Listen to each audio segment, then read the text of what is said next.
ಸರ್ಕಾರ ಕ್ರಮ ತೆಗೆದುಕೊಳ್ಬೇಕು. ಈಗ ಅದು it's not a registered organisation. It's not a registered organisation. ಯಾವುದೋ ಗಣಪತಿಗೆ ನಾವು ಇದು ಪರ್ಮಿಷನ್ ತಗೊಳ್ಳಿಲ್ಲ ಅಂತ ಹೇಳಿದ್ರೆ ನೀವು ಅಲ್ಲಿ ಬಿಡೋದಿಲ್ಲ, ಎಲ್ಲ ಅಲ್ಲಿ ಚಪ್ರ ಗಿಪ್ರ ಎಲ್ಲ ತೆಗೆದುಕೊಂಡು ಹೋಗ್ತೀರಾ.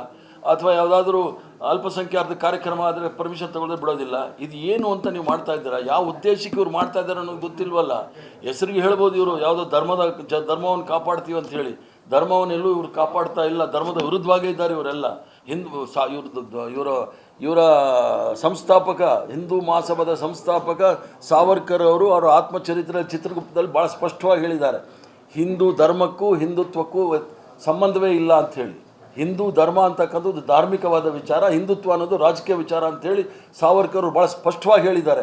ಆದ್ರೂ ಸಹ ದೇಶದಲ್ಲಿ ಅಶಾಂತಿಯನ್ನು ಮೂಡಿಸಲಿಕ್ಕೆ, ದೇಶದ ಬಹುತ್ವವನ್ನು ಮುಗಿಸ್ಲಿಕ್ಕೆ ಇವರು ಈಗಾಗಲೇ ಹೇಳಿದಾರಲ್ಲ, ಅದರಲ್ಲಿ ಭಾಳ ಸ್ಪಷ್ಟವಾಗಿ ಹೇಳಿದ್ದಾರೆ.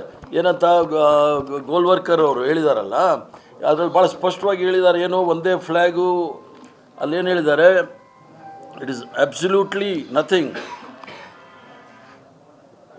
ಅದರಲ್ಲಿ ಏನು ಹೇಳಿದ್ದಾರೆ ಅಂದರೆ, the appeared in the bunch of thoughts published by RSS in 1966. The RSS, a social and cultural organization, says that India should be ruled, and this goes directly against the principle of constitution. ಅಂದರೆ one nation one national mission, ಅದರಲ್ಲಿ ಏನಿದೆ, complete one nation, ಒಂದು theory, ಒಂದು religion ಅಂತೆಲ್ಲ ಮಾತಾಡ್ತಾರಲ್ಲ, ಅದು ಬಹುತ್ವದ ವಿರುದ್ಧ, ಸಂವಿಧಾನದ ವಿರುದ್ಧ ಇರ್ತಕ್ಕಂಥವ್ರು. ಆದ್ದರಿಂದ ಸಂವಿಧಾನದ ವಿರುದ್ಧ ಚಟುವಟಿಕೆ ಮಾಡ್ತಕ್ಕಂಥವ್ರನ್ನ ಏನು ಕರೀತಾರೆ?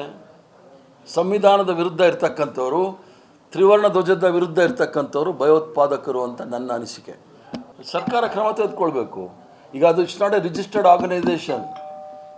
It's not a registered organisation. ಯಾವುದೋ ಗಣಪತಿಗೆ ನಾವು ಇದು ಪರ್ಮಿಷನ್ ತಗೊಳ್ಳಿಲ್ಲ ಅಂತ ಹೇಳಿದ್ರೆ ನೀವು ಅಲ್ಲಿ ಬಿಡೋದಿಲ್ಲ, ಎಲ್ಲ ಅಲ್ಲಿ ಚಪ್ರ ಗಿಪ್ರ ಎಲ್ಲ ತೆಗೆದುಕೊಂಡು ಹೋಗ್ತೀರಾ. ಅಥವಾ ಯಾವುದಾದ್ರೂ ಅಲ್ಪಸಂಖ್ಯಾತ ಕಾರ್ಯಕ್ರಮ ಆದರೆ ಪರ್ಮಿಷನ್ ತಗೊಳ್ಳೋದು ಬಿಡೋದಿಲ್ಲ. ಇದು ಏನು ಅಂತ ನೀವು ಮಾಡ್ತಾ ಇದ್ದೀರಾ? ಯಾವ ಉದ್ದೇಶಕ್ಕೆ ಇವ್ರು ಮಾಡ್ತಾ ಇದ್ದಾರೆ ಅನ್ನೋದು ಗೊತ್ತಿಲ್ವಲ್ಲ. ಹೆಸರಿಗೆ ಹೇಳ್ಬೋದು ಇವರು ಯಾವುದೋ ಧರ್ಮವನ್ನು ಕಾಪಾಡ್ತೀವಿ ಅಂತ ಹೇಳಿ. ಧರ್ಮವನ್ನೆಲ್ಲೂ ಇವರು ಕಾಪಾಡ್ತಾ ಇಲ್ಲ, ಧರ್ಮದ ವಿರುದ್ಧವಾಗೇ ಇದ್ದಾರೆ ಇವರೆಲ್ಲ.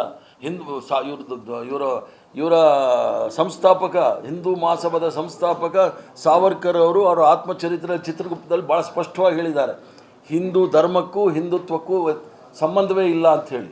ಹಿಂದೂ ಧರ್ಮ ಅಂತಕ್ಕಂಥದ್ದು ಧಾರ್ಮಿಕವಾದ ವಿಚಾರ, ಹಿಂದುತ್ವ ಅನ್ನೋದು ರಾಜಕೀಯ ವಿಚಾರ ಅಂಥೇಳಿ ಸಾವರ್ಕರ್ ಭಾಳ ಸ್ಪಷ್ಟವಾಗಿ ಹೇಳಿದ್ದಾರೆ.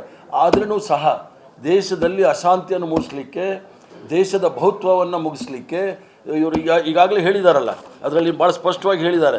ಏನಂತ ಗೋಲ್ವರ್ಕರ್ ಅವರು ಹೇಳಿದಾರಲ್ಲ, ಅದರಲ್ಲಿ ಭಾಳ ಸ್ಪಷ್ಟವಾಗಿ ಹೇಳಿದ್ದಾರೆ. ಏನು ಒಂದೇ ಫ್ಲ್ಯಾಗು, ಅಲ್ಲೇನು ಹೇಳಿದ್ದಾರೆ, ಇಟ್ ಈಸ್ ಅಬ್ಸಲ್ಯೂಟ್ಲಿ ನಥಿಂಗ್. ಅದರಲ್ಲಿ ಏನು ಹೇಳಿದ್ದಾರೆ ಅಂದರೆ, the appeared in the bunch of thoughts published by RSS in 1966. The RSS, a social and cultural organization, says that India should be ruled, and this goes directly against the principle of constitution. ಅಂದರೆ one nation one national mission, ಅದರಲ್ಲಿ ಏನಿದೆ, complete one nation, ಒಂದು theory, ಒಂದು religion ಅಂತೆಲ್ಲ ಮಾತಾಡ್ತಾರಲ್ಲ, ಅದು ಬಹುತ್ವದ ವಿರುದ್ಧ, ಸಂವಿಧಾನದ ವಿರುದ್ಧ ಇರ್ತಕ್ಕಂಥವ್ರು. ಆದ್ದರಿಂದ ಸಂವಿಧಾನದ ವಿರುದ್ಧ ಚಟುವಟಿಕೆ ಮಾಡ್ತಕ್ಕಂಥವ್ರನ್ನ ಏನು ಕರೀತಾರೆ? ಸಂವಿಧಾನದ ವಿರುದ್ಧ ಇರ್ತಕ್ಕಂಥವ್ರು, ತ್ರಿವರ್ಣ ಧ್ವಜದ ವಿರುದ್ಧ ಇರ್ತಕ್ಕಂಥವ್ರು ಭಯೋತ್ಪಾದಕರು ಅಂತ ನನ್ನ ಅನಿಸಿಕೆ.